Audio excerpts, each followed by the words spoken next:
तो मेरा नाम है निकांश एंड आज के इस वीडियो में हम करने वाले हैं रुद्र बैच स्टैट 02 का पहला लेक्चर, जिसमें आज हम देखेंगे वीक 0 में क्या कंटेंट है।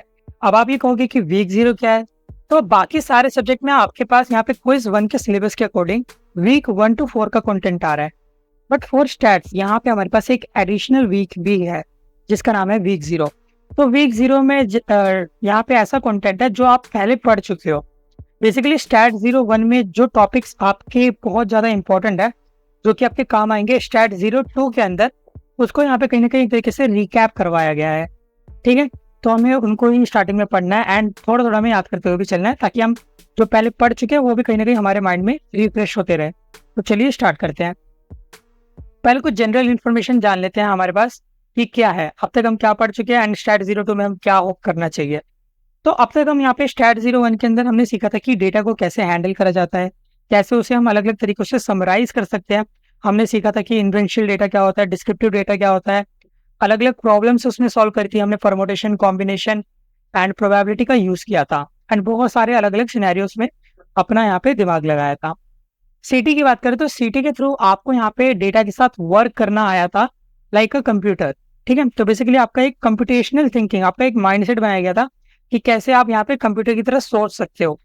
वही मैथमेटिक्स 01 एंड इंग्लिश 01 ने आपका बेसिक फाउंडेशन बनाया था, जिसकी हेल्प से आप जनरल नॉलेज जनरल नॉलेज भी नहीं कहेंगे, लाइक बेसिक इन्फॉर्मेशन जो रहती है, जो फंडामेंटल्स रहते हैं, लाइक आपकी इंग्लिश लैंग्वेज हो गई एंड मैथमेटिक्स से आपका जो बेसिक लॉजिक्स है वो सब यहाँ पे क्लियर हुए थे। अब स्टैट 02 की बात करें तो स्टैट 02 में यहाँ पे आपकी कंटिन्यू कराई जाएगी स्टडी अबाउट द डेटा। आप यहाँ पे भी डेटा के बारे में और ज्यादा जानेंगे। आप यहाँ पे डेटा पे कैसे आप स्टैटिस्टिक्स इंप्लीमेंट कर सकते हो ये जानोगे एंड कैसे आप प्रोबेबिलिटी का यूज कर सकते हो ये जानोगे। ठीक है, तो स्टैट 02 में हम यहाँ पे ज्यादा बड़ा डेटा को हैंडल करेंगे, जो कि हम अपनी रियल लाइफ सिचुएशन से सीख सकते हैं, लाइक फेस करते हैं। तो ओवरऑल घुमा फिरा की बात यह कि डेली लाइफ में, जो रियल लाइफ हमारी होती है, उसमें हम जो जो प्रॉब्लम को सामना करते हैं, कैसे उन प्रॉब्लम्स को हम ओवरकम कर सकते हैं यूजिंग स्टैट्स, यही हम सीखेंगे स्टैट 02 में। यहाँ पे थोड़ा सा कॉम्प्लेक्स लेवल और बढ़ा दिया जाएगा, आपके जो प्रॉब्लम्स है उनका लेवल थोड़ा सा इंक्रीज कर दिया जाएगा। ओके, यहाँ पे आपको क्लासिकल स्टैट्स क्वेश्चन कराए जाएंगे एंड उनके सारे प्रोसीजर्स, टेक्निक्स, ये सब भी सिखाई जाएगी। अब एक ग्रेडिंग वाला पॉइंट एक बार जान लो, क्योंकि ये इंपॉर्टेंट है। ठीक है, तो देखो यहाँ पे जो स्टैट्स 02 की ग्रेडिंग है, ये बाकी कोर्सेज से थोड़ी सी अलग है। देखो बाकी कोर्सेज में क्या रहता है, आपके 100% जो भी आपका मार्क्स होता है वो क्विज एंड एग्जाम्स के ऊपर बेस्ड रहता है। बट यहाँ पे आपके पास एक्टिविटीज भी है, जिसके अंदर आप 10% बोनस मार्क्स भी ला सकते हो। ठीक है, तो ये बहुत एक इंपॉर्टेंट चीज है। अगर आप एक्टिविटीज में पार्टिसिपेट करोगे तो आपके 10% मार्क्स एक्स्ट्रा आ सकते हैं। ठीक है, तो अगर आप करना चाहोगे, मैं तो आपको डेफिनेटली रिकमेंड करूंगा कि एक्टिविटीज में पार्टिसिपेट करना। एक्टिविटीज में जनरली कुछ थोड़े मोटे टास्क होते हैं एंड साथ ही साथ हमारे पास कुछ एक्टिविटी क्वेश्चंस होते हैं जिन्हें हमें सॉल्व करना है। हम अपने बैच में भी यहाँ पे एक्टिविटीज क्वेश्चन को डिस्कस करेंगे after the completion of the week. ठीक है, तो सारी चीजें बैच में होंगी, आपके ग्रेडेड असाइनमेंट भी होंगे, आपके यहाँ पे जो प्रैक्टिस असाइनमेंट है वो भी हम सॉल्व करवाएंगे एंड साथ ही साथ जितनी भी हमारे पास अलग अलग टाइप के क्वेश्चन है पीवाईक्यू से, वो सब हम कवर करते हुए चलेंगे। ठीक है, चलो बस आपको थोड़ा सा पेशेंस दिखाना है, आराम से रहना है। ठीक है, क्योंकि देखो अभी स्टार्टिंग टाइम है, तो इसलिए थोड़ा सा यहाँ पे टाइम टेबल में थोड़ी सी मैनेजमेंट में थोड़ा इशू आ रहा है, बट टाइम के साथ साथ हम इसको शॉर्ट आउट कर लेंगे। ठीक है, सॉर्ट आउट। चलो अब यहाँ पे हम देखते हैं कि deterministic and random like pattern क्या होते हैं। तो बेसिकली नाम से आपको पता चलेगा, डिटर्मिनिस्टिक मतलब पहले से आपको पता है। ठीक है, तो आपको कुछ चीजें ऐसी रहती है जो पहले से पता ही रहती है कि भाई यही होना है। For example the movement of clock hand, आपको पता है कि जो आपकी यहाँ पे क्लॉक होती है, जो आपकी घड़ी होती है, आपको उसमें पता है कि जो सुई होती है वो क्लॉकवाइज ही घूमेगी, एंटी क्लॉकवाइज नहीं घूमेगी। तो यहाँ पे आप प्रेडिक्ट कर सकते हो पहले से, क्योंकि आपको पता है। ऐसे ही हम ऑर्बिट ऑफ प्लेनेट की बात कर सकते हैं, आपको पता है कि सन के अराउंड ही सारे प्लेनेट रिवॉल्व करते हैं। ऐसी कोई भी मैथमेटिकल इक्वेशन रहेगी तो आपको पता है कि 100% सर्टेन है एंड यही रहेगी। लाइक अगर किसी ने कहा है कि y=10 है, तो वो जिंदगी भर के लिए y=10 में ही ऐसे ही जाएगा। ठीक है, सॉरी ऐसे नहीं, ऐसे। ठीक है, तो ये बातें ऐसी होती हैं जो आप पहले से पता रहते हैं एंड जो 100% सर्टेन रहती हैं, फिक्स रहती हैं। ठीक है, वही हम रैंडम पैटर्न की बात करें तो रैंडम पैटर्न में नाम से आपको पता चला कि ये रैंडम है, लाइक कुछ हमें पता नहीं है। हो सकता है कि जो हम गैस कर रहे हो वो हो जाए, हो सकता है कि जो हम गैस कर रहे हो वो ना हो। ठीक है, तो यहाँ पे कोई भी आपके पास रिलायबिलिटी नहीं है, यहाँ पे कोई भी आपके पास 100% लाइक विश्वास के साथ आप नहीं कह सकते हो। अब यहाँ पे क्या क्या चीजें आ सकती हैं, लाइक फ्लिपिंग अ कॉइन। आपको पता है कि आप एक सिक्के को अगर ऊपर उछालोगे, टॉस करोगे, तो इट कैन कम हेड और इट कैन कम टेल। ठीक है, हेड भी आ सकता है, टेल भी आ सकता है, आपको कुछ नहीं पता। ठीक है, आप गेस करोगे हेड आ जाए तो हो सकता है हेड आ जाए, बट ये भी तो पॉसिबिलिटी नहीं कि टेल आ जाए। तो आप यहाँ पे 100% सर्टेन नहीं हो। सिमिलर वे में रोलिंग और डाई भी आप कह सकते हो कि जैसे आप पासे को फेंकते हो, जो आप लूडो में पासा जिसका यूज करते हो ना, जिसमें आपके पास 1 2 ये सब लिखा रहता है ऐसे। ठीक है, तो ये जो पासा होता है जब आप इसको फेंकते हो, तो इसमें से कौन सा नंबर आएगा इसके बारे में भी आपको लाइक 100% सर्टेनिटी के साथ आप कुछ नहीं कह सकते हो। ठीक है, 1 भी आ सकता है, 2 भी आ सकता है, 3 4 5 6 एनीथिंग कैन कम। ठीक है, सिमिलर वे में वेदर पैटर्न की बात करें तो इसके बारे में भी आप कह सकते हो कि बहुत ज्यादा ये अनप्रेडिक्टेबल है। ठीक है, हो सकता है कि अब आप कहोगे कि भैया वेदर फोरकास्टिंग तो होती है, वेदर फोरकास्टिंग अनुमान लगाया जाता है, 100% कोई गारंटी के साथ नहीं कह सकता कि यहाँ पे भविष्य में 3 दिन बाद यहाँ पे बारिश होगी ही होगी। ठीक है, वो यहाँ पे प्रोबेबिलिटी का सारा गेम खेला जाता है, हो सकता है बारिश हो, चांसेस कैलकुलेट करे जाते हैं। ठीक है, इसलिए आपने सुना भी होगा, कई बार हम कहते हैं कि न्यूज में तो दिखा रहे थे कि आज बारिश होगी, बट आज बारिश हुई नहीं।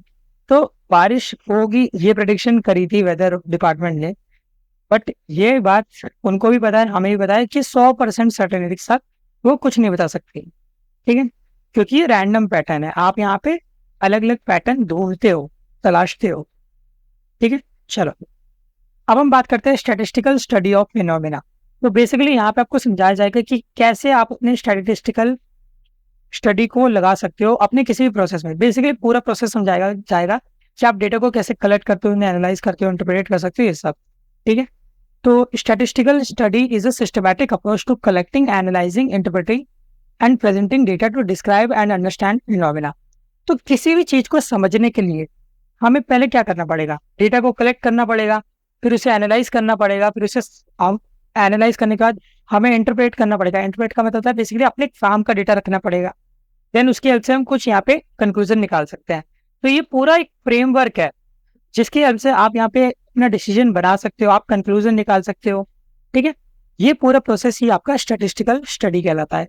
ओके, अब देखो यहाँ पे इसके स्टेप लिखे हुए हैं, तो ये ऐसे होता है। सबसे पहले आप प्रॉब्लम को पता करोगे कि प्रॉब्लम क्या है। ठीक है, तो फॉर एग्जाम्पल हम ले लेते हैं कि आपकी प्रॉब्लम है कि आप यहाँ पे अच्छे स्कोर नहीं ला पा रहे हो। ठीक है, तो आपके पास प्रॉब्लम आ गई, अब आप क्या करोगे, अपना डेटा कलेक्ट करोगे, कलेक्टिंग डेटा। अब आप डेटा कलेक्ट करके ये सोचोगे कि मैंने पिछले 1 हफ्ते में या पिछले 2 हफ्ते में क्या क्या किया है, सारा डेटा आप इकट्ठा करोगे कि कहाँ आप गए हो, कहाँ आप घूमे हो, आपने कितनी पढ़ाई करी है, आपने कितनी देर गेम खेला है, कितनी देर क्या क्या करा, अपनी सारी एक्टिविटीज को नोट डाउन करोगे। ठीक है, तो आपने डेटा कलेक्ट कर लिया, अब आप प्रिपेयर करोगे डेटा को। ठीक है, तो बेसिकली प्रिपेयर करने का मतलब है कि आप उसको एक कायदे से लिखोगे, सारा डेटा जैसे इधर उधर अभी उथल पुथल होगा, बट आप इसको एक इकट्ठा करोगे एंड प्रॉपर मैनर्ड वे में सेट करोगे। ठीक है, आप वहाँ पे लिखोगे कि आपने कितना टाइम कहाँ कहाँ व्यतीत किया, आपने किस चीज में कितना नंबर ऑफ आवर डिवोट किया है। ठीक है, इसके बाद आप एनालाइज करोगे। अब एनालाइज करते टाइम आपको पता चलेगा कि आपने यहाँ पे पढ़ाई बहुत कम करी है, आपने पढ़ाई ना करते हुए बाकी चीजों में अपना ज्यादा समय बिताया है। ठीक है, तो आपने एनालाइज कर लिया। अब यहाँ पे आप क्या करोगे, इंटरप्रेट करोगे अपना रिजल्ट। ठीक है, तो इंटरप्रेट करते हुए आप यहाँ पे अपना मीनिंगफुल कंक्लूजन निकालोगे कि मेरे मार्क्स इसलिए कम आ रहे क्योंकि पिछले 1 हफ्ते में मैंने बहुत कम पढ़ाई करी है। ठीक है, अब उसके बाद आप क्या करोगे, प्रेजेंट फाइंडिंग। तो बेसिकली आप यहाँ पे आप ग्राफ वगैरह बना सकते हो जिसके हेल्प से आपको आइडिया लगता रहेगा कि आपका पैटर्न क्या था। ठीक है, फॉर एग्जाम्पल अगर मान लो यहाँ पे कर्व के बेसिस पे हम बता रहे हैं कि हमने कितना पढ़ाई करा, तो अगर आपका कर्व ऐसे लगातार डिक्लाइन कर रहा है तो इसमें मतलब आपके जो नंबर ऑफ आ रहे हैं जो आप पढ़ाई में लगा रहे हो वो कम हो रहे हैं। ठीक है, तो आपको आइडिया लगेगा कि यार मेरा पढ़ाई में ज्यादा मन नहीं लग रहा है, मैं कम पढ़ रहा हूँ। तो इसके बाद आप यहाँ पे क्या कर पाओगे, आप और ज्यादा मेहनत कर पाओगे एंड कहीं ना कहीं यहाँ पे अपने इस ग्राफ को ऊपर करोगे। ठीक है, तो यही हमारा स्टैटिस्टिकल फिनोमेना रहता है, एक प्रॉब्लम को लेके कैसे हम अप्रोच कर सकते हैं उसका सोल्यूशन निकालने के लिए। एंड ये एक ऐसी चीज है, ये आप अपनी डेली लाइफ में कभी भी इंप्लीमेंट कर सकते हो, किसी भी चीज में जो भी आपको प्रॉब्लम आए, डेटा कलेक्ट करो, डेटा ऑर्गेनाइज करो, डेटा एनालाइज करो एंड अपना एक कंक्लूजन निकालो। ओके, अब बहुत सारे कंसेप्ट एंड टेक्निक्स यूज करे जाते हैं इस स्टडी में। लाइक आप डिस्क्रिप्टिव इन्फ्रेंशियल स्टैट्स का यूज कर सकते हो, आप कोरिलेशन का यूज कर सकते हो, रिग्रेशन, प्रोबेबिलिटी, सैम्पलिंग एक्सेट्रा। ठीक है, तो इनमें से कुछ टर्म्स आपने पहले सुने होंगे, कुछ टर्म्स आपने नहीं सुने होंगे, तो उन सबको हम अभी डिस्कस करेंगे जैसे जैसे हम इस कोर्स में आगे बढ़ेंगे। ठीक है, चलो। अब एक्टिविटी का मीनिंग क्या रहता है, अभी मैंने आपको बताया था कि ये जो एक्टिविटीज है उनको आप करोगे तो आपको 10% बोनस मार्क्स मिलेंगे, बट ये एक्टिविटीज है क्या? तो देखो, इस कोर्स के अंदर सेवरल एक्टिविटीज होंगी जिसके बेसिस पे आपको 10% ऑफ मार्क्स दिए जाएंगे। ठीक है, अब आपका काम कैसे है उसके बेसिस पे आपके यहाँ पे मार्क्स का डिवीजन होगा, या तो आपको 0 मार्क्स मिलेंगे, या तो 2.5, 5, 7.5 एंड 10। तो आपको दिख रहा है यहाँ पे 2.5 का बेसिकली डिफरेंस चल रहा है। ओके, अब ये ग्रेडिंग होगी कैसे? अगर आपने एक्टिविटीज में 75% से ज्यादा स्कोर किया है तो आपको 7.5 मार्क्स मिलेंगे। ठीक है, अगर आपने 100% स्कोर किया तब आपको यहाँ पे 10 मार्क्स मिलेंगे। 75% ऑफ मार्क्स भी आपको यहाँ पे 7.5 मिल जाएंगे। ठीक है, 50% और 75 के अगर बीच में आपका परसेंटेज आता है तो आपको 5 मार्क्स मिलेंगे। 25 से 50 के बीच में अगर आपके मार्क्स आते हैं तो आपको 2.5 मार्क्स मिलेंगे। एंड अगर 25 से कम है तो आपको कोई मार्क्स यहाँ पे अलॉट नहीं होगा। इसके अलावा जो आपके इंस्ट्रक्टर है या फिर फैकल्टी है वो भी आपको 2.5 मार्क्स दे सकते हैं अगर आप उनका मतलब आपका काम उनको अगर पसंद आया तो। ठीक है, तो ये भी एक एक्स्ट्रा मार्क्स है जो आप लाइक ला सकते हो, यूज कर सकते हो। ठीक है, चल। अब यहाँ पे हमारे पास कुछ सेट ऑफ डेटा है, हमें उसे समझना है क्योंकि इसी डेटा को हमें यहाँ पे पूरे स्टैट 02 में यूज करना होगा कई बार। ठीक है, तो आईपीएल का डेटा है। अब आईपीएल तो आपको पता ही होगा, इंडियन प्रीमियर लीग, जो कि इंडिया की नहीं बल्कि पूरी दुनिया की सबसे बड़ी क्रिकेट लीग है। ठीक है, एंड सिर्फ क्रिकेट ही नहीं, मतलब स्पोर्ट्स वाइज भी आप देखोगे तो ये बहुत बड़ी लीग है एंड इसका बहुत ज्यादा ही फैन बेस हैगा एंड बहुत ज्यादा फेमस है एंड बहुत सारा पैसा यहाँ पे लगता है। ठीक है, लगता है मतलब ये बहुत ज्यादा यहाँ पे इन्वॉल्वमेंट है मनी का। ठीक है, काफी ये प्रेस्टिजियस है। तो ये 2020 क्रिकेट टूर्नामेंट होता है जो कि ऑब्वियसली आपको पता ही होगा, 20 ओवर का यहाँ पे क्रिकेट टूर्नामेंट होता है जो कि 2008 में स्टार्ट हुआ था एंड अभी 2004 तक ये 2004 कह रहा हूँ, सॉरी 2024 तक ये आ चुका है। ठीक है, तो पिछले साल, पिछले नहीं एक्चुअली इसी साल यहाँ पे 2024 में आईपीएल का यहाँ पे लास्ट सीजन हुआ था एंड अब अगला सीजन जो है वो आपका 2025 को होगा। ठीक है, तो हर साल ये होता है, आपको ये बेसिक इन्फॉर्मेशन पता ही होगी। ठीक है, अब इसका डेटा जो होता है वो हर जगह अवेलेबल है, बहुत सारे अमाउंट में। ठीक है, काफी डेप्थ में आपका पास यहाँ पे डेटा आपको मिल जाएगा अगर आप इंटरनेट पे जाओगे तो। ठीक है, आपके पास मैचेस का डेटा होगा कि कहाँ पे मैच हो रहा है, कौन सी टीम खेल रही है, कौन सी टीम टॉस जीती है, कौन बैट कर रहा है, कौन बॉल कर रहा है, कितने प्लेयर्स ने कौन से रन बनाए, ऑरेंज कैप किसके पास, पर्पल कैप किसके पास है। ये सारा डेटा आप इकट्ठा कर सकते हो। अब ये तो थोड़ा सा बड़ा डेटा हो गया, बट अगर आप डिटेल डेटा पे जाओगे जैसे कि बॉल बाय बॉल डेटा, तो ये भी आपको मिल जाएगा कि हर बॉल पे क्या स्कोर करा गया है। लाइक आप रैंडम कोई सा भी मैच उठा लोगे, आप क्या दोगे कि एमआई वर्सेस सीएसके का जो मैच था उसमें आप बताओ कि 18th ओवर में कितने रन आए थे, तो ये आपका एक स्टैटिस्टिकल डेटा यहाँ पे बन सकता है। ठीक है, कितने एक्स्ट्रास आए, ठीक है, कौन से बैट्समैन खेल रहे हैं, कौन से बॉलर है, नॉन स्ट्राइकर कौन है, विकेट कितनी गिरी है, तो बहुत सारे यहाँ पे हम पैटर्न यूज कर सकते हैं डेटा के अंदर। ठीक है, तो इन सबको हमें through out the course use करना पड़ेगा, इसलिए मैंने जस्ट आपको एक ओवरव्यू दे दिया है। ठीक है, चलो आगे बढ़ते हैं। आईपीएल पावर प्ले ओवर्स, एक और ये भी डेटा सेट है हमारे पास। अब आप कहोगे कि पावर प्ले क्या होता है, अगर आपको नहीं पता, मैं तो मान के चल रहा हूँ कि आपको पता ही होगा, डेफिनेटली क्रिकेट के बारे में जिसको नहीं पता रहता है, बट स्टिल मैं अपनी साइड से बता देता हूँ। तो पावर प्ले का मीनिंग ये रहता है कि ये एक तरह से ये रेस्ट्रिक्शन रहती है बॉलिंग टीम पे कि जब तक आप यहाँ पे 1 से 6 ओवर तक हो, ठीक है, तो पहले 6 ओवर में आपको यहाँ पे जो 30 यार्ड का सर्कल है, आपको इसके बाद सिर्फ 2 ही फील्डर्स अलाउड होते हैं रखने। ठीक है, तो ये हमारा एक पावर प्ले रूल है जिसमें बैट्समैन जनरली फायदा उठाते हैं एंड काफी रन मारते हैं। ओके, तो ये इसका भी डेटा हमारे पास यहाँ पे अलग अलग गिवन है, हमारे पास यहाँ पे मौजूद रहेगा, उसका हमें यूज करना होगा अपने यहाँ पे सब्जेक्ट में। ठीक है, इस पूरे कोर्स में।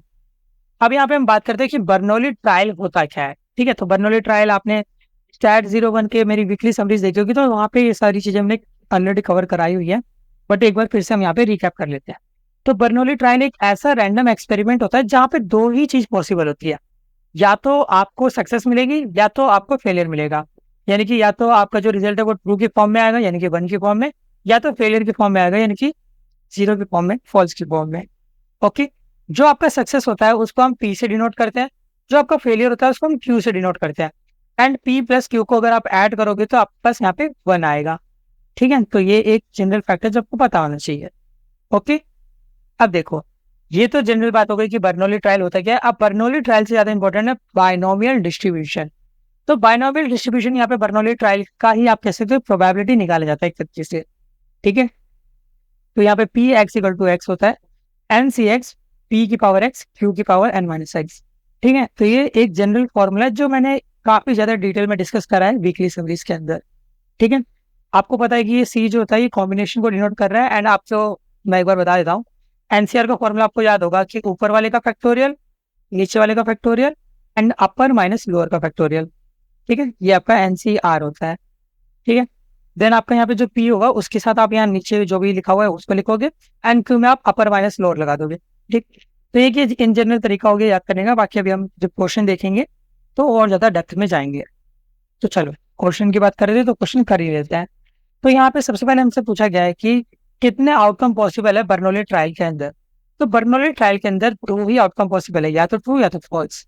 ठीक है, या तो सक्सेस या तो फेलियर, या तो जीरो या तो वन। ओके, चलो सेकंड क्वेश्चन की बात करते हैं। अब fair coin is tossed 12 times independently. अब आपको ये वाली बात भी याद रखनी है कि बायनोमियल डिस्ट्रीब्यूशन के अंदर या फिर बायनोमियल ट्रायल के अंदर यहाँ पे पी और क्यू यानी कि सक्सेस एंड फेलियर ये एक दूसरे पे डिपेंडेंट नहीं होते हैं। ठीक है, तो आपको इस बात का ध्यान रखना है।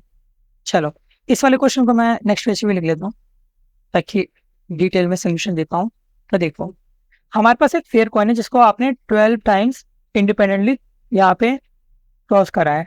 ठीक है, तो आपसे बोला जा रहा है कि क्या प्रोबेबिलिटी कि आपके पास 7 टेल्स आएंगे। ठीक है, तो यहाँ पे आपसे बोला गया है कि आपके पास यहाँ पे 7 टेल्स आने चाहिए, राइट। देखो मैं एक बार फॉर्मूला भी लिख देता हूँ ताकि आपको एकदम अच्छे से सारी चीजें याद रख लें। तो फॉर्मूला होता है p x equal to x. ठीक है, फिर हम क्या करते हैं यहाँ पे एन सी एक्स। ठीक है, आप आर बोल लो या एक्स बोल लो एक ही बात है वो। ठीक है, एन सी एक्स, फिर आपका पी आता है। पी का मतलब होता है सक्सेस, जो भी इसकी नीचे वाली पावर होती है उसको आप लिखते हो।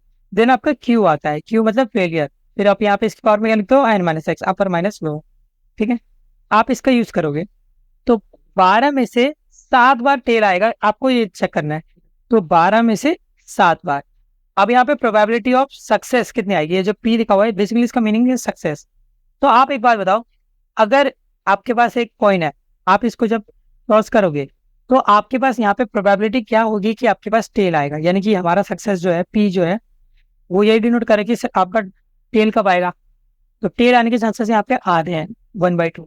सिमिलर वे में अगर आप शो की बात करोगे, फेलियर की बात करोगे, तो ये आपका 1 माइनस हाफ हो जाएगा। तो ये भी आपका अगेन हाफ ही आएगा। ठीक है, तो पी की जगह आप यहाँ पे हाफ लिख सकते हो, हाफ की पावर जो भी नीचे लिखा रहता है उसको आप लिखते हो।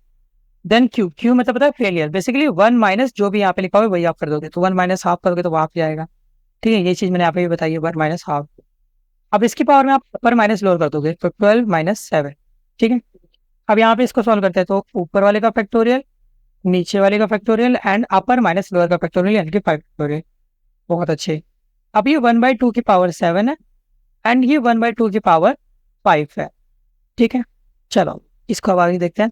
अब देखो 12 फैक्टोरियल को आप क्या लिख सकते हो, 12 into 11 into 10 into 9 into 8 into 7 factorial. बहुत अच्छे, 7 फैक्टोरियल से 7 फैक्टोरियल कट डाउन हो गया। एंड 5 फैक्टोरियल को आप क्या लिख सकते हो, 5 इंटू 4 इंटू 3 इंटू 2 इंटू 1। बहुत अच्छे। अब देखो 10 को आप कट कर सकते हो 5 इंटू 2 से।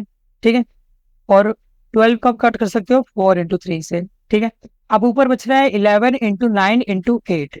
ठीक है, तो देखो बाकी ये जो था इसको भी लिख देते हैं। इंटू में हाफ की पावर 7 और 5 थी। आपको पता है कि अगर यहाँ पे बेस सेम रहता है तो पावर ऐड हो जाती है। 7 और 5 आपका 12 हो जाएगा।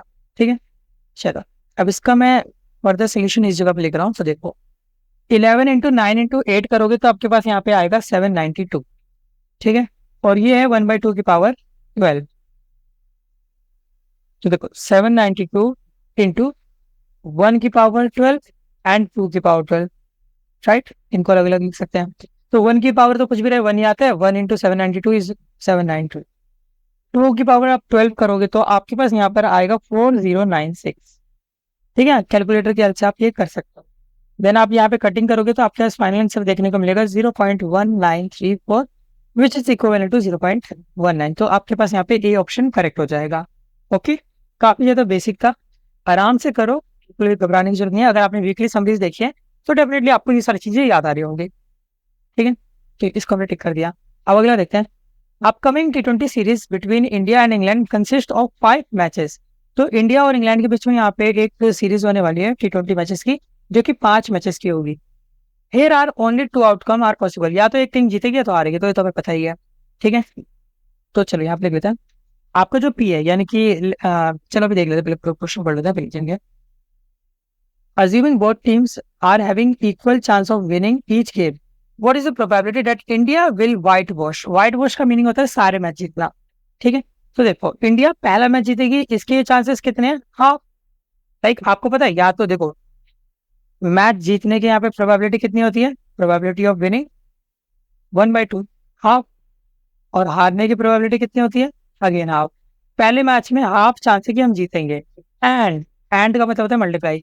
दूसरे मैच में भी हाफ चांस है कि हम जीतेंगे, एंड तीसरे मैच में भी हाफ चांस हम जीतेंगे। अभी देखो ये मल्टीप्लाई करें क्योंकि हमें यहाँ पे सारे मैचों में जिताना है, एंड इसलिए करें कि पहले मैच में हम जीत गए, दूसरे में जीत गए, तीसरे में जीत गए, फिर चौथे में भी जीत गए, फिर पांचवें में भी जीत गए।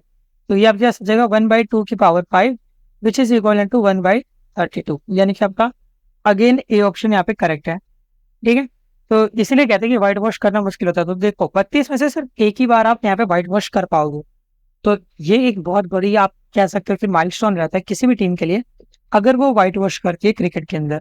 ठीक है, चल अब बाइनोमियल डिस्ट्रीब्यूशन कर्व की बात कर लेते हैं। तो जो आपका बाइनोमियल डिस्ट्रीब्यूशन कर्व होता है, जो हम ये फॉर्मूला यूज करते हैं, इसका जो कर्व आता है वो एक यहाँ पे आप कह सकते हैं कि माउंटेन शेप, या फिर आप इसको बेल शेप भी कह सकते हो। ये बेल शेप का बनता है। ठीक है, अब देखो इस पर्टिकुलर ग्राफ में हमारे पास कुछ चीजें ऐसी रहती है जो हमें जान लेनी चाहिए, जो हमें पता होनी चाहिए, जिसका हम कई बार क्वेश्चन में यूज भी करेंगे। ठीक है, तो आप अगर यहाँ पे एक्सपेक्टेशन की बात करोगे तो आपको पता है कि एक्सपेक्टेशन की एक्स होता है which is equivalent to mean. ठीक है, इसको मीन कहते हैं। तो मीन का यहाँ पे फॉर्मूला रहता है एनपी, पी यहाँ पे डिनोट कर रहा होता है सक्सेस। तो आपको ये कुछ चीजें हैं जो पता होनी चाहिए। ठीक है, मीन इक्वल टू एनपी होता है। ऐसे ही आपका जो यहाँ पे वेरिएंस होता है वो एनपीक्यू होता है। ठीक है, एनपीक्यू। ओके, ये आप कह सकते हो वेरिएंस है। वेरिएंस का मतलब है sigma square. Okay, standard deviation की बात करें तो सिग्मा हो जाता है, बेसिकली इस पे हम रूट लगा देंगे। तो ये कुछ फॉर्मूला से जो आपको लाइक पता होने चाहिए। ठीक है, इसको मैं यहाँ पे बॉक्स में रखता हूँ। ओके, एक ये एंड एक ये। ओके, अब देखो अब हम अगर बात करें इस कर्व की, तो अगर p जो है वो 0.5 है तो ये कंप्लीटली एक सिमेट्री बनाता है। ठीक है, अगर आपका जो सक्सेस है वो आधी है तो ये एकदम सिमेट्रिकल बनेगा। आपको दिख रहा है कि यहाँ पे लेफ्ट हैंड साइड पे जितना है वही राइट हैंड साइड पे भी सेम एकदम बन रहा है, मिरर इमेज एक दूसरे की। ठीक है, सुपर इम्पॉसिबल मिरर इमेजेस। तो इसका मतलब है ये हमारा पास सिमेट्रिक है। वही अगर आपका पास यहाँ पे जो p है, जो सक्सेस है, अगर वो 0.5 के बराबर नहीं है, यानी कि हाफ के बराबर नहीं है, तो आपका जो कर्व होगा वो एक तरफ को झुका हुआ होगा। ठीक है, या तो ये इस तरीके से होगा या तो ये इस तरीके से होगा। बेसिकली आपको दिख रहा है कि एक तरफ को टिल्ट हो जाएगा थोड़ा सा। ठीक है, स्क्यूड कहते हैं इस तरीके के हम ग्राफ को। ओके, तो अगर आपकी जो सक्सेस है, जो पी है, उसकी वैल्यू 0.5 से कम है, तो इस केस में आपके पास यहाँ पे जो आपका ग्राफ है वो आपका राइट की तरफ गिर जाएगा। ठीक है, वही अगर आपके पास यहाँ पे जो पी है उसकी वैल्यू 0.5 से बड़ी है तो ये लेफ्ट की तरफ स्क्यू कर जाएगा। तो आपको ये पता होना चाहिए। ठीक है, बाकी इसका स्ट्रक्चर जो रहता है वो बेल शेप का रहता है, ये मैंने आपको बता ही दिया। ओके, तो ये कुछ बातें जो आपको पता होनी चाहिए, एंड इवन हमने पहले भी पढ़ा हुआ है। ठीक है, चलो क्वेश्चन देख लेते हैं अब यहाँ पे हम कुछ। ठीक है, तो देखो ये वाला जो वीडियो है ये मैं थोड़ा सा छोटा बना रहा हूँ, क्योंकि मैं चाहता हूँ कि इनिशियल वीडियो तो थोड़ा सा यहाँ पे आपको लाइट वेट रहे एंड आप पे ज़्यादा लोड ना है, तो इसलिए थोड़ा सा छोटा होगा बाकी वीडियोज के कंपेरिजन में। ओके, चलो तो क्वेश्चन सोल्व करते हैं। तो अच्छा क्वेश्चन है, इसको एक बार हम देख लेते हैं। तो देखो आई होप आपको दिख रहा होगा। Suppose that the number of run scored by a delivery is uniform. एक बॉल पे कितना स्कोर आता है ये मतलब डिफाइंड नहीं है, ये मतलब यूनिफॉर्म है, या तो 1 आएगा, 2 3 4 5 6। अब ये सारे एक दूसरे पे इंडिपेंडेंट है, मतलब कोई भी किसी चीज पे डिपेंड नहीं कर पाएगा। ठीक है, find the probability of hitting at least 2 sixes while playing 4 deliveries. तो प्रोबेबिलिटी कम से कम आपको यहाँ पे 2 सिक्सेस मारने हैं। ठीक है, तो या तो 2 के इक्वल होना चाहिए, तो 2 से बड़ा। राइट, अब 2 के इक्वल या 2 से बड़ा का मतलब क्या हो गया, पी एक्स इक्वल टू 2, या फिर का मतलब होता है एडिशन 3 हो सकता है या फिर 4 हो सकता है, क्योंकि यहाँ पे 4 डिलीवरी की बात हुई थी, 4 बार फोर फेंका जाएगा। ठीक है, अब हम इन तीनों को एक एक करके निकालते हैं, सॉल्व करते हैं। तो पी एक्स इक्वल टू 2 निकालते हैं। ठीक है, फॉर्मूला में पता ही रहता है कि अब यहाँ पे अगर कि 4 में से आप 2 बॉल पे 6 मारोगे, ठीक है, तो 4C2 4 में से 2 सक्सेस। अब आप एक बात बताओ, आपके पास यहाँ पे जो ऑप्शन अवेलेबल है 1 2 3 4 5 6, 6 ही आएगा, इसकी प्रोबेबिलिटी कितनी होगी 1/6।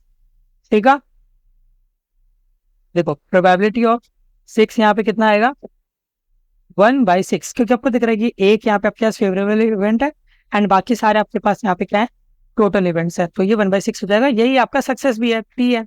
आपको तो चाहिए यहाँ पे 6 स्कोर करना है, राइट, हिट करना होगा। वहीं अगर हम फेलियर की बात करें तो 1 - 1/6 यानी कि ऑटोमेटिकली ये 5/6 हो जाएगा। बहुत अच्छे। अब यहाँ पे देखो पी की पावर होती है जो भी यहाँ पे नीचे लिखा रहता है, तो उसको हम लिख देंगे, तो 1/6 की पावर 2 इंटू में फेलियर में होता है 5/6, इसकी पावर अपर माइनस लोअर, तो 4 - 2 करोगे तो 2 ही आ जाएगा। चलो अब 4C2 को हम यहाँ पे सोल्व करते हैं, तो 4 factorial 2 factorial and upper minus lower करोगे तो 2 फैक्टोरियल आ गए। ओके, 1/6 की पावर 2 है, तो ये 1/36 हो जाएगा। 5 का स्क्वायर 25, 6 का स्क्वायर 36। बहुत अच्छे। 4 फैक्टोरियल को हम लिख सकते हैं 4 इंटू 3 इंटू 2 फैक्टोरियल, नीचे 2 फैक्टोरियल है था ही, तो 2 फैक्टोरियल से 2 फैक्टोरियल कट गया। एंड 2 फैक्टोरियल का मीनिंग ये रहता है 2 इंटू 1, तो इसको भी हम इससे कट कर सकते हैं, तो 3 2 3 बेसिकली 6 ही आ जाएगा। ठीक है, आगे यहाँ पे है 25/36 इंटू 36, तो 36 को 36 से मल्टीप्लाई करोगे तो 1296 ही आएगा। ठीक है, तो 6 इंटू 25/1296। ठीक है, आप यहाँ पे 6 से इसको कट करोगे तो अब गेस फाइनल चीज देखने को मिलेगी 25/216। अभी आपका पी एक्स इक्वल टू 2 आया है। अब हम यहाँ पे आगे वाले केस निकालोगे। ठीक है, पी एक्स इक्वल टू 3, इसको हम सॉल्व करेंगे। तो देखो 4 में से 3 सक्सेस लगने चाहिए।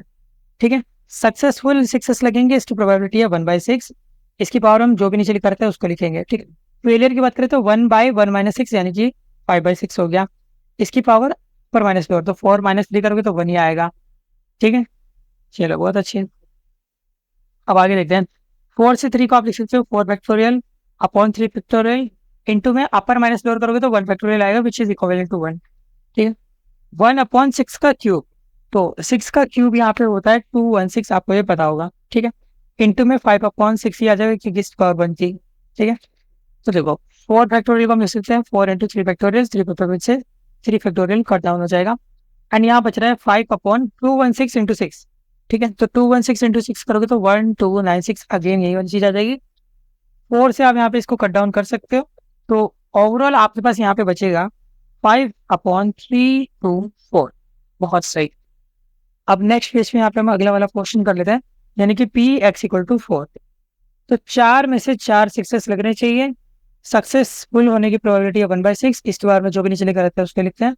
नहीं लगेंगे 6 यानी कि फेलियर, इसकी प्रोबेबिलिटी है 5/6 एंड यहाँ पे हम अपर माइनस लो करते हैं, तो 4 - 4 विच इज इक्वल टू 0। अब आपको पता है कि यहाँ पे अगर NCR में N और R दोनों सेम रहते हैं तो हमेशा आंसर हमारा 1 आता है।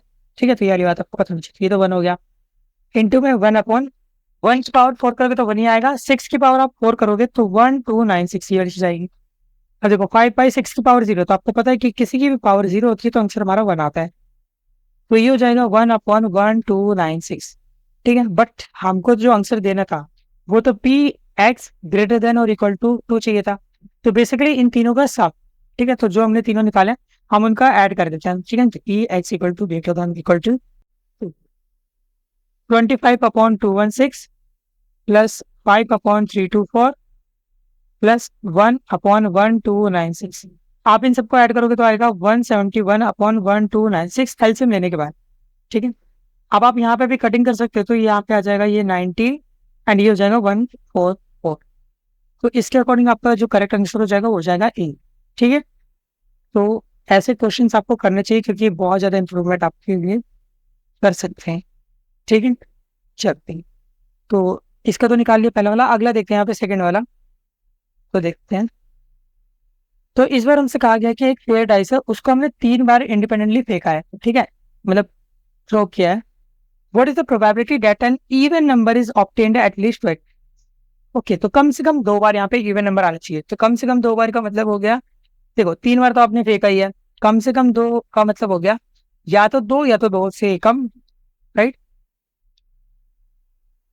ओके, अच्छा कम से कम 2 है, सॉरी एटलीस्ट है ना, तो या कम से कम या तो 2 या तो 2 से ज्यादा, ठीक है।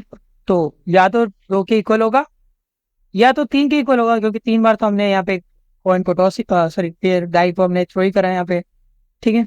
तो इन दोनों को हमें सॉल्व करना पड़ेगा, तो पी एक्स इक्वल टू 2 निकाल लेते हैं। तो 3 में से 2 बार आपको यहाँ पे थ्रो करना है। सक्सेस, सक्सेस है आपका इवन नंबर ऑब्टेन करना। तो आपका जो पी है यानी कि सक्सेस है, यानी वो है प्रोबेबिलिटी ऑफ इवन नंबर।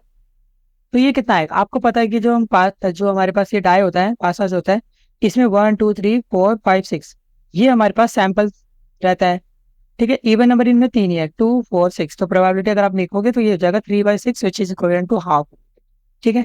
वही क्यू की बात करें जो कि फेलियर है, तो वो हमेशा 1 माइनस हाफ हो जाएगा, ठीक है। 1 माइनस जो भी पी होता है उसको ही आप लिखते हो, तो ये भी अगेन हाफ ही आ रहा है, ठीक है। तो पी एंड क्यू भी हमारे सामने है, तो चलो लिख लेते हैं।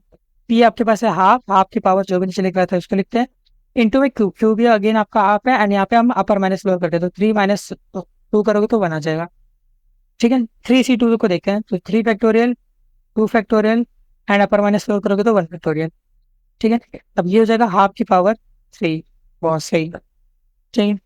चलो अब आगे देखते हैं, ठीक है।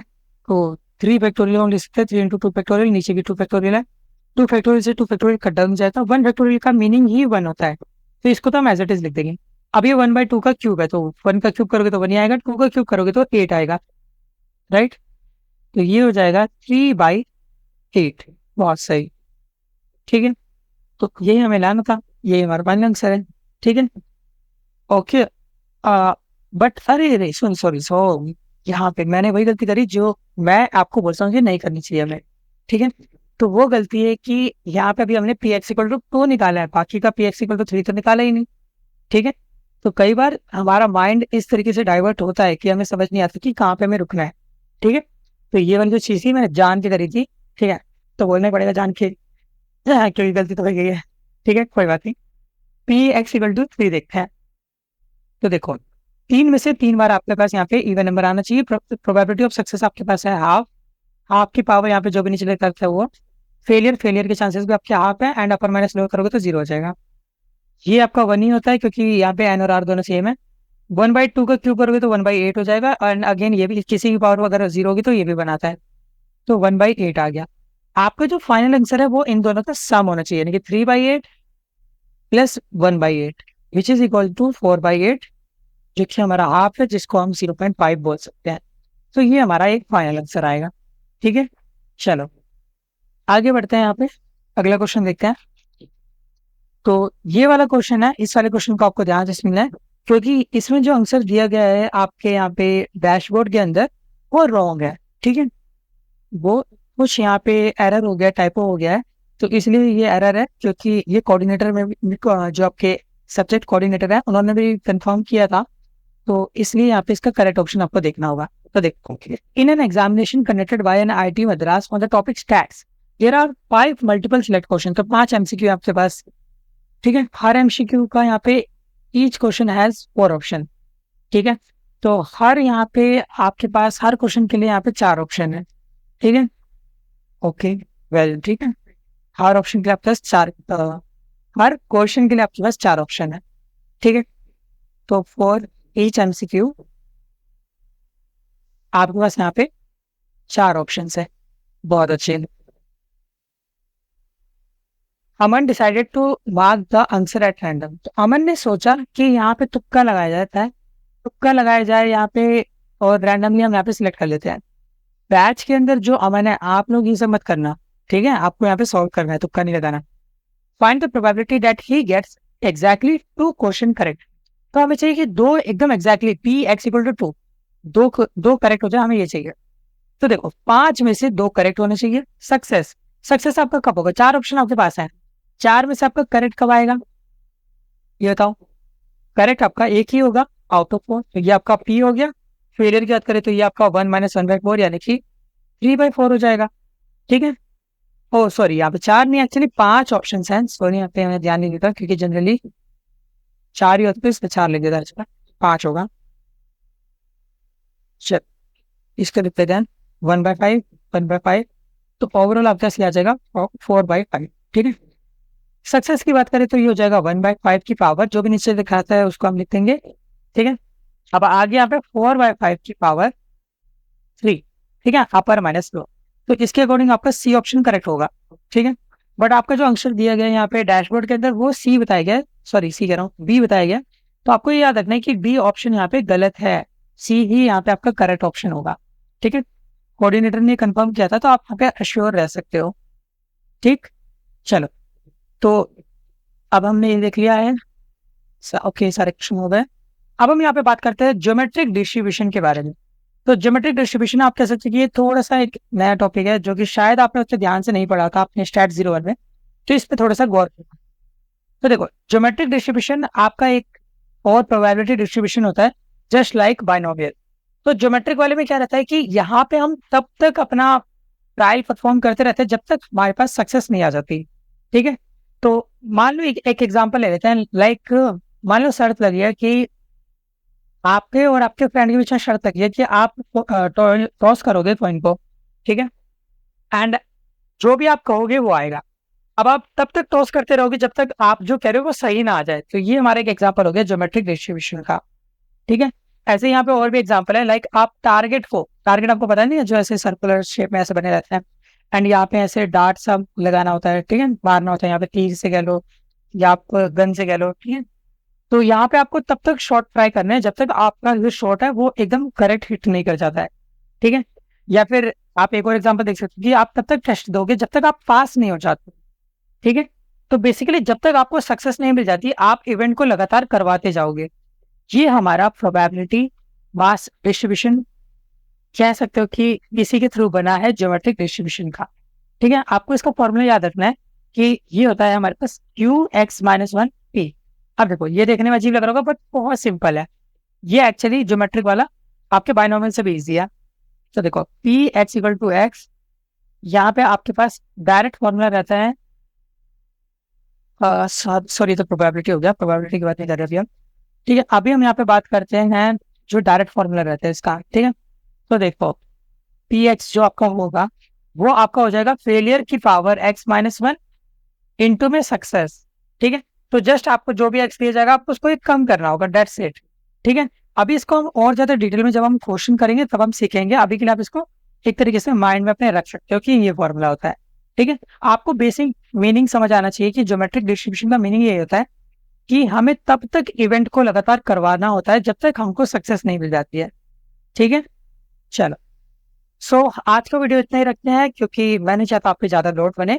बाकी मिलते हैं नेक्स्ट वीडियो में, जब तक के लिए all the best for your future.